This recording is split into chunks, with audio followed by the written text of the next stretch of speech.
Thomas used to grumble in the shed at night. "I'm tired of pushing coaches," he said. "I want to see the world." The others didn't take much notice, for Thomas was a little engine with a long tongue. But one night, Edward came to the shed. He was a kind little engine, and felt sorry for Thomas. "I've got some trucks to take home tomorrow," he said. "If you take them instead of me, I'll push coaches in the yard." "Thank you," said Thomas. "That will be nice." So they asked their drivers next morning, and when they said yes, Thomas ran off to find the trucks. Now, trucks are silly and noisy. They talk a lot and don't attend to what they are doing.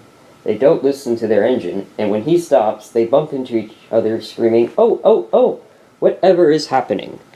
And I'm sorry to say they play tricks to an engine that is not used to them. Edward knew all about the trucks. He warned Thomas to be careful, but Thomas was too excited to listen. The shunter fastened the coupling, and when the signal dropped, Thomas was ready.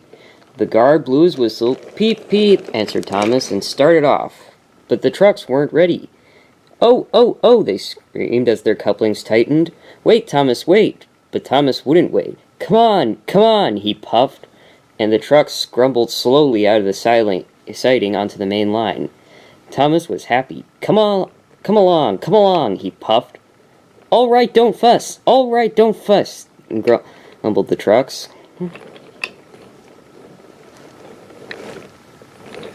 They clattered through stations and rumbled over bridges. Thomas whistled, "Peep, peep," and they rushed through Henry's Tunnel. Then they came to the top of the hill where Gordon had stuck.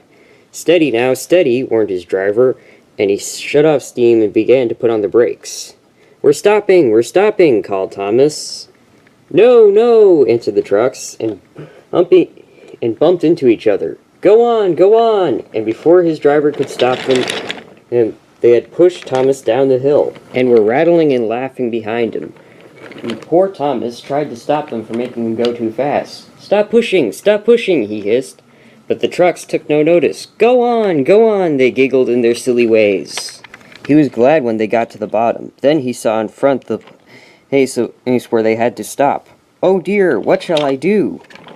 They rattled through the station, and luckily the line was clear as they swerved into the goods yard.